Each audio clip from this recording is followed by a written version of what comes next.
E aí, pessoas, tudo bem com vocês? Eu sou Luciane, sejam muito bem-vindos ao meu canal. Aqui todos os dias, eu tenho esse compromisso de estudar as realidades do mundo espiritual, a vida após a morte, reforma íntima, evolução moral. E aí, para eu ter essa disciplina de estudar todos os dias, eu venho aqui e gravo, compartilhando com vocês, sempre como aprendiz, sempre aquela assim, não sou a dona da verdade, nem da última palavra. Quando eu manifesto aqui minhas opiniões pessoais, elas são opiniões, são baseadas nas minhas verdades, nas minhas experiências, na minha bagagem, mas sujeita a erros e enganos, e nem sempre, não é porque um lado está certo que necessariamente o outro lado está errado. Às vezes eu posso estar certa dentro das minhas convicções e quem assistir não concordar comigo e também está certo, faz parte. Mas eu aprendo muito com os comentários de vocês, aprendo muito ouvindo as outras pessoas. A ideia aqui não é defender o meu ponto de vista, a ideia aqui é construir um conhecimento sólido e verdadeiro que faça sentido para mim e para as outras pessoas, uma fé raciocinada. Então, hoje eu vou dar continuidade ao livro, à leitura do livro Nos Domínios da Mediunidade, pelo espírito André Luiz, psicografado pelo Chico. Capítulo 3, Equipagem Mediúnica. André Luiz dá notícia da vida no mundo espiritual, né? Para nós pode ser muita loucura o que ele estava falando, mas os livros que ele escreveu, que o Chico escreveu na época de década de 40, de 50, já davam notícia da tecnologia que a gente está vivendo hoje. Os espíritos, aqui a vida material é uma cópia do mundo espiritual. E muitas das coisas que estão nesses livros aqui, televisão de plasma, celular, naquela época já existia lá no mundo espiritual, agora que a gente tem como realidade. E muitas outras coisas também serão trazidas, e a ciência vai explicar ainda muita coisa que está falando aqui nesse livro. Na época ele falou aqui da hipófise, da pineal, e só anos mais tarde foi estudado, comprovado cientificamente a importância da glândula pineal para a regulação hormonal. Então, vamos estudar aqui o que o André Luiz nos conta da realidade do mundo espiritual. Equipagem mediúnica. Conheçamos a nossa equipagem mediúnica, disse o orientador. E, detendo-se ao pé do companheiro encarnado que regia os trabalhos, apresentou: esse é o nosso irmão Raul Silva, que dirige o núcleo por sincera devoção à fraternidade. Correto no desempenho dos seus deveres e ardoroso na fé, consegue equilibrar o grupo na onda de compreensão e boa vontade que lhe é característica. Pelo amor com que se desincumbe da tarefa, é instrumento fiel dos benfeitores desencarnados, que lhe identificam na mente um espelho cristalino retratando-lhe as instruções. Então, ele não tinha uma interpretação pessoal dele. O que os benfeitores falavam, ele assimilava. Logo após, caminhou na direção de uma senhora muito jovem e, designando-a, explicou: eis nossa irmã Eugênia, médium de grande docilidade, que promete brilhante futuro na expansão do bem.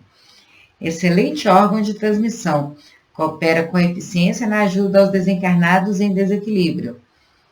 Intuição clara, aliada à distinção moral, tem a vantagem de conservar-se consciente nos serviços de intercâmbio, beneficiando-nos a ação. Então, ela se mantinha consciente quando na comunicação com os espíritos. Tem médiuns que ficam simplesmente inconscientes, não lembram de nada. Essa irmã continuava consciente de tudo o que estava acontecendo. Quase rente, parou à esquerda de um rapaz de seus 30 anos presumíveis e informou: aqui temos nosso amigo Anélio Araújo, vem conquistando gradativo progresso na clarividência, na clareaudiência e na psicografia. Clarividência é enxergar, clareaudiência é ouvir, psicografia é escrever. É a comunicação com os espíritos, a maneira como ele conseguia captar a mensagem dos espíritos. Em seguida, abeirou-se de um cavalheiro simpático e notificou: esse é o nosso colaborador, Antônio Castro, moço bem-intencionado e senhor de valiosas possibilidades em nossas atividades de permuta, de troca do mundo espiritual com o mundo físico. Sonâmbulo, no entanto, é de uma passividade que nos requer grande vigilância. Desdobra-se com facilidade, levando a efeito preciosas tarefas de cooperação conosco, mas ainda necessita de maiores estudos e mais amplas experiências para expressar-se com segurança acerca das próprias observações. Então, tinha facilidade para se desdobrar, para sair do corpo, mas ainda carecia de estudo, precisava de mais disciplina, precisava de ser educado, treinado. Aqui na Terra, até uma máquina, a pessoa para operar a máquina, ela tem que ser treinada. A mediunidade, o nosso corpo também é um instrumento. A gente precisa treinar a nossa mediunidade para que ela se coloque a serviço da espiritualidade superior, para que seja feito um bom uso dela. E isso só com muita educação, muito estudo, muita disciplina, evolução moral, renúncia dos prazeres mais grosseiros. É necessário nos instruirmos para que a gente possa usar a nossa mediunidade da melhor forma. Então, por vezes, comporta-se fora da matéria densa, quando está em espírito, a maneira de uma criança, comprometendo-nos à ação. Quando empresta o veículo, seu corpo, a entidades dementes ou sofredoras, reclama-nos cautela, porquanto quase sempre deixa o corpo à mercê dos comunicantes. Ele deixa essas entidades desequilibradas fazem o que quer com o corpo dele. Quando lhe compete o dever de nos ajudar na contenção deles, não pode permitir, nenhum espírito pode fazer nada com a gente sem a nossa permissão. Mas a gente tem que se colocar, a gente tem que se posicionar como elevação moral. A única coisa que tem autoridade no mundo espiritual é a elevação moral. E aí a gente não pode dar permissão para os espíritos usarem o nosso corpo, por exemplo, para falar palavrão, para xingar, para brigar, para bater. Se isso acontece, não é porque é o espírito que é revoltado, é a gente que permitiu. Então cabe ao médium se educar para não permitir que eles façam mau uso do nosso corpo. Quando lhe compete o dever de nos ajudar na contenção deles, a fim de que o nosso tentame de fraternidade não lhe traga prejuízo à organização física. Será, porém, valioso auxiliar em nossos estudos. Movimentando-se algo mais, o assistente estacou diante de respeitável senhora, que se mantinha em fervorosa prece, e exclamou: apresento-lhes agora nossa irmã Celina, devotada companheira de nosso ministério espiritual. Já atravessou meio século de existência física, conquistando significativas vitórias em suas batalhas morais. Viúva há quase 20 anos, dedicou-se aos filhos com admirável denodo, varando estradas espinhosas e dias escuros de renunciação. Suportou heroicamente o assédio de compactas legiões de ignorância e miséria que lhe rodeavam o esposo, com quem se consorciara em tarefa de sacrifício. Ela se casou em forma de sacrifício. Conheceu de perto a perseguição de gênios infernais, a que não se rendeu, e lutando por muitos anos para atender de modo irrepreensível às obrigações que o mundo lhe assinalava, acrisolou as faculdades medianímicas, aperfeiçoando-as nas chamas do sofrimento moral, como se aprimoram as peças de ferro sob a ação do fogo e da bigorna. Ela se elevou moralmente, todos os desafios, ela foi superando um a um, ela foi resistindo à tentação, então ela se elevou moralmente. Igual o ferro, o fogo forja o ferro. Ela não é simplesmente instrumento de fenômenos psíquicos, é abnegada servidora na construção de valores do espírito, que é o mais importante. É o que a gente vê adquirir aqui na Terra, né? Valores do espírito, virtudes.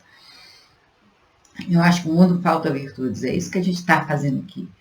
No dia que cair essa ficha, as pessoas mudam. A clarividência e a clareaudiência, a incorporação sonambúlica e o desdobramento da personalidade são estados em que ingressa na mesma espontaneidade com que respira, guardando noção de suas responsabilidades e representando, por isso, valiosa colaboradora de nossas realizações.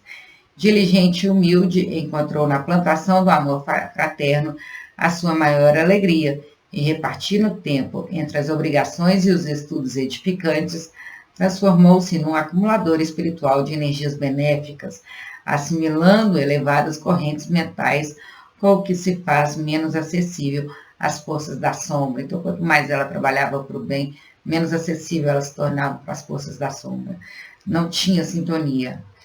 Realmente, ao lado da irmã, sob nossa vista, fruíamos deliciosa sensação de paz e reconforto. Provavelmente fascinado pela onda de alegria indefinível em que nos banhávamos, Hilário indagou: se extraíssemos agora uma ficha psicoscópica de Dona Celina, a posição dela, como a estamos registrando, seria devidamente caracterizada? Perfeitamente, elucidou Aulus de pronto. Assinalar-lhe-ias as emanações fluídicas de bondade e compreensão, fé e bom ânimo, assim como a ciência na Terra consegue catalogar os elementos químicos que entram nas formações da matéria densa. Em nosso campo de matéria rarefeita, é possível analisar o tipo de forças sutis que dimanam de cada ser. Mais tarde, o homem poderá examinar uma emissão de otimismo ou de confiança, de tristeza ou desesperação, e fixar-lhes a densidade e os limites, como já pode separar e estudar as radiações do átomo de urânio. Os princípios mentais são mensuráveis e merecerão no porvir excepcionais atenções entre os homens, qual acontece na atualidade com os fotônios, estudados pelos cientistas que se empenham em decifrar a constituição específica da luz. Hoje, esse livro aqui foi escrito em 1948, não me engano, hoje a gente tem a tabela Hawkins, que é uma escala em hertz, que mede as emoções, a vibração das pessoas. A vibração mais baixa é a culpa, aí seguido do medo, da raiva, do ódio, da apatia, do vício. E lá em cima, vibrando em frequências altíssimas, tá? A gratidão, o amor, a paz e, por último, a iluminação. Depois vocês pesquisem a tabela Hawkins de consciência. Já é um avanço que a ciência já adquiriu, já falando, antecedendo bem, do que esse livro antecedeu várias e várias décadas antes dessa escala de consciência ser trazida a nós. Depois de ligeiro intervalo, o assistente aduziu: uma ficha psicoscópica, sobretudo, determina a natureza de nossos pensamentos, e por meio de semelhante auscultação é fácil ajuizar dos nossos méritos ou das nossas necessidades. Logo após, nosso orientador convocou-nos a exame detido junto ao campo encefálico da irmã Celina, acentuando: em todos os processos medianímicos, não podemos esquecer a máquina cerebral como órgão de manifestação da mente. De certo, já possuem conhecimentos adequados a respeito do aparelhamento orgânico, dispensando-nos a atenção e particularidades técnicas sobre o vaso carnal, sobre o cérebro físico. E, afagando-lhe a cabeça com tal gádula de cabelos brancos, acrescentou: basta-nos a sucinto exame da vida intracraniana, onde estão assentadas as chaves de comunicação entre o mundo mental e o mundo físico.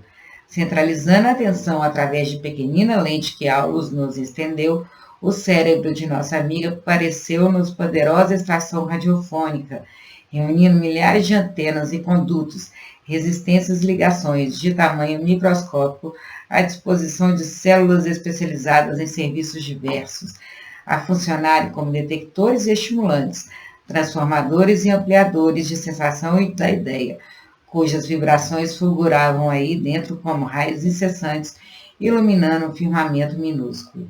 O assistente observou conosco aquele precioso labirinto em que a epífise, tá vendo? Ele já falou aqui, isso anos antes deles descobrirem sobre a epífise, brilhava como um pequenino sol azul e falou: aqui a nota do autor: epífise, pequena glândula endócrina do tamanho de uma ervilha, localizada entre os dois hemisférios cerebrais, cujos hormônios regulam as reações do organismo à luz e à obscuridade, desempenhando importante papel no sono e no controle das atividades sexuais, o mesmo que a glândula pineal.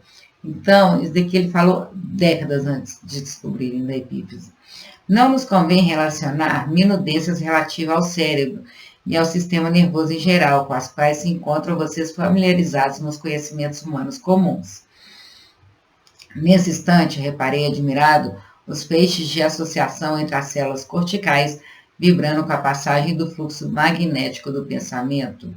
Recordemos, prosseguiu o instrutor, que o delicado aparelho cefálico reúne milhões de células que desempenham funções particulares, quais sejam as dos trabalhadores em fila hierárquica na harmoniosa estrutura de um Estado.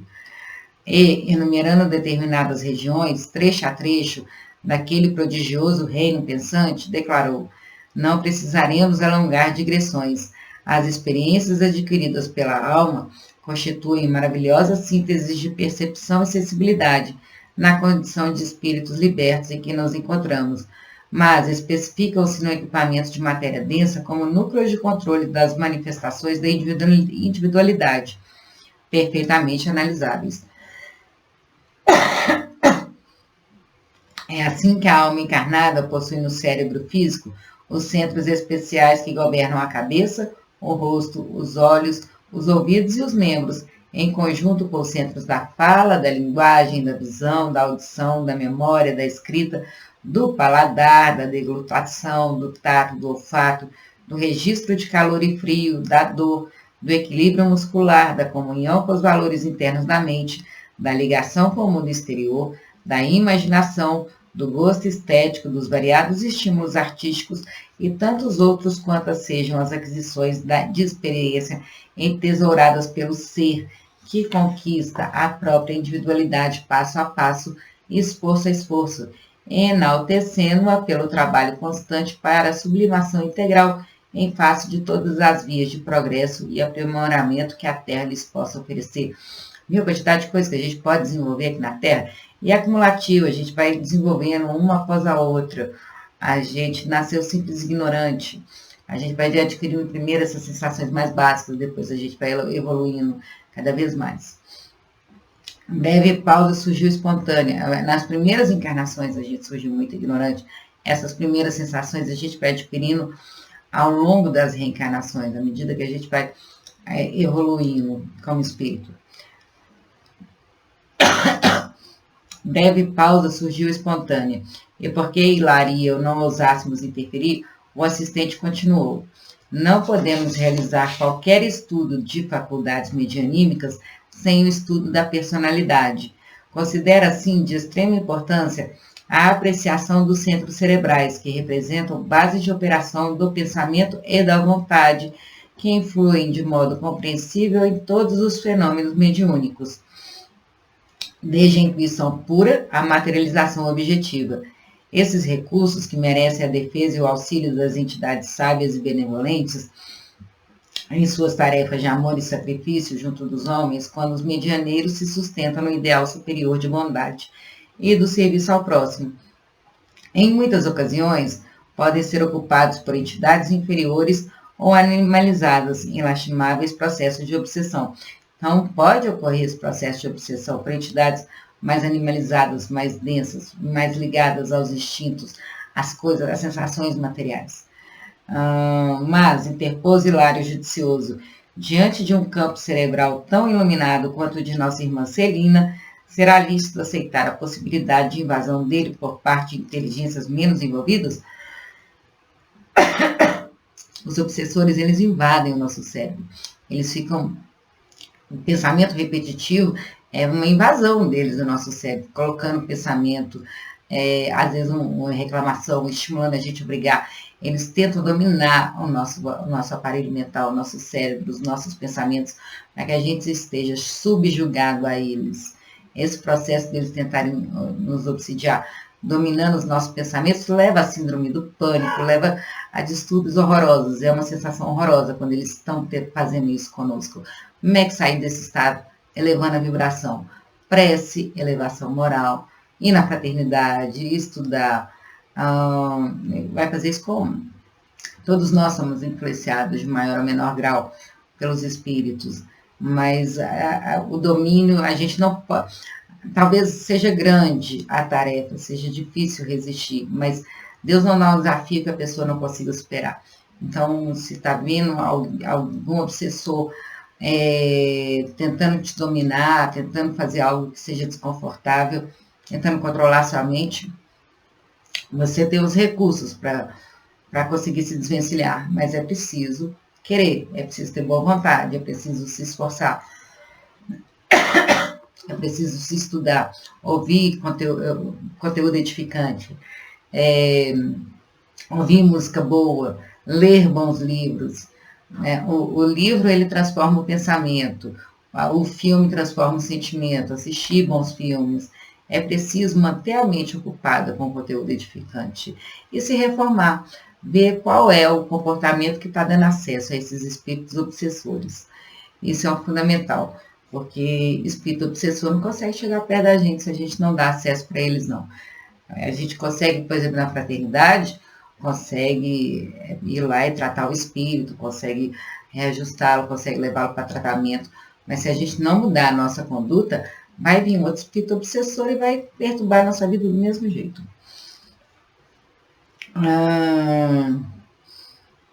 Será cabível semelhante retrocesso? Vou voltar aqui. Mas interpôs Hilário judicioso. Diante de um campo cerebral tão iluminado quanto o de nossa irmã Celina, será lícito aceitar a possibilidade de invasão dele por parte de inteligências menos envolvidas? Será cabível semelhante retrocesso? Não podemos olvidar, considerou o assistente, que Celina se encontra encarnada numa prova de longo curso e que nos encargos de aprendiz ainda se encontra muito longe de terminar a lição. Ou seja, enquanto a gente está aqui na Terra, Emmanuel tem uma frase que a gente pode perder uma corrida nos últimos 20 metros, nos últimos 10 metros. Então, o que a gente está aqui na Terra é vigilância constante. Se a gente não se vigiar, a gente pode cair. Meditou um momento e filosofou bem-humorado. Numa viagem de 100 léguas pode ocorrer muitas surpresas no derradeiro quilômetro do caminho. Aqui, exatamente. Logo após, colocando a destra paternal sobre a fronte da média, prosseguiu. Sobre a mão direita sobre a testa da média.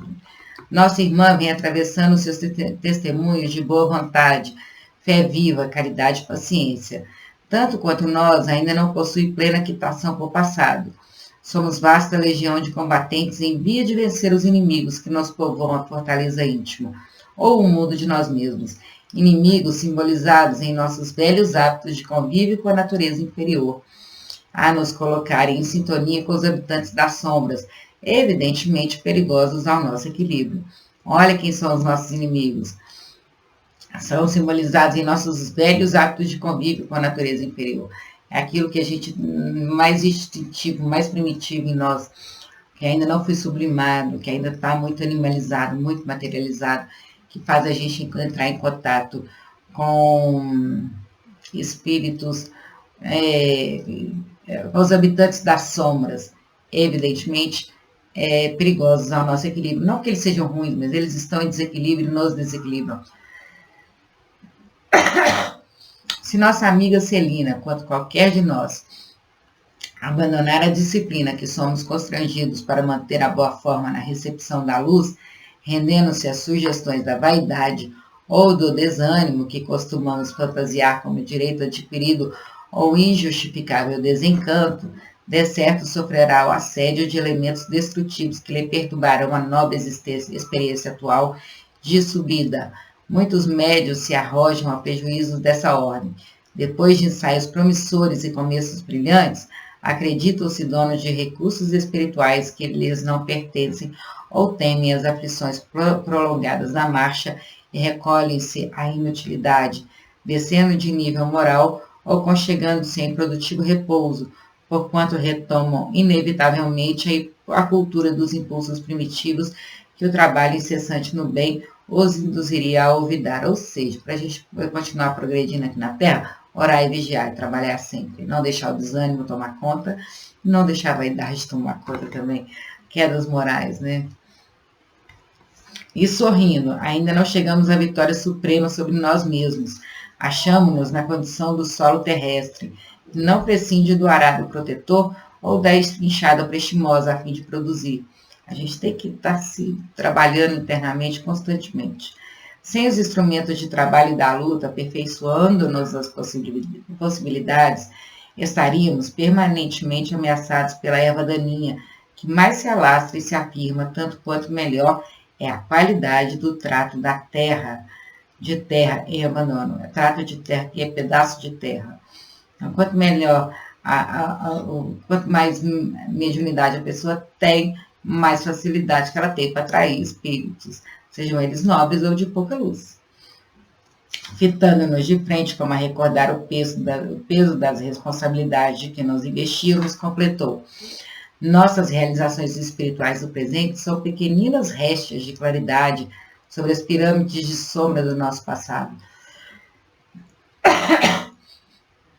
É imprescindível muita cautela com as cemitérios do bem, para que a ventania do mal não as arrase. É por isso que a tarefa mediúnica, examinada como instrumentação para a obra das inteligências superiores, não é tão fácil de ser conduzida a bom termo, uma vez que, contra o canal ainda frágil que se oferecem à passagem da luz, acometem as ondas pesadas de treva da ignorância a se agitarem compactas ao nosso derredor. Calou-se o assistente. Dir-se-ia que ele também agora se ligava ao campo magnético dos amigos em silêncio, para o trabalho da reunião prestes a começar. Então é isso, lição do capítulo 3. Já e horário. A gente pode ter uma vida reta, uma vida inteira de serviço ao bem, uma vida reta, se a gente descuidar da nossa vigilância, se a gente se entregar ao desânimo, se a gente parar de ser obreiro de Jesus, a gente vai se afinar com espíritos com menos luz. Espíritos estão ao nosso redor o tempo inteiro. Nós temos a escolha de estar perto de bons espíritos ou de espíritos com pouca luz. Mas para a gente querer estar perto de espíritos mais elevados, a gente não pode pedir para que eles abaixem até nós. A gente tem que levar a nossa vibração até eles. É um estado de vigilância constante. E esse é um trabalho de educação mediúnica, educação moral, a gente crescer e usar todas as lições aqui da Terra para poder se aperfeiçoar, sempre confiando em Deus, mesmo que a gente não entenda. Porque se a gente descuidar, a gente, aqui na Terra é tudo muito denso, é muito difícil, a gente pode cair. E, de repente, todas as conquistas de uma vida inteira, não é que a gente vai perder, mas a gente pode. Esse estado de paz de espírito, ele é uma conquista diária, é a porta estreita. Então, se a gente se entregar a essas sensações mais materiais, a gente pode cair na porta larga no instante. A gente tem que batalhar para entrar na porta estreita. E depois que a gente consegue chegar lá, se conseguir, batalhar para não sair de lá. Porque é muito fácil desviar do caminho e voltar para esse mundo muito denso, muito materialista, que faz a gente se perder nas fantasias do nosso ego, nas ilusões, na matéria muito facilmente. Então é isso, espero que vocês gostem, curtem, comentem, compartilhem, se inscrevam no canal. Um beijo!